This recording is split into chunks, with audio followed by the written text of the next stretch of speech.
आमच्या हक्काचं लेखन व माय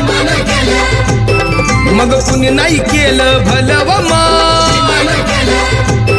अग दिल्लीचं दालन फुलं व माय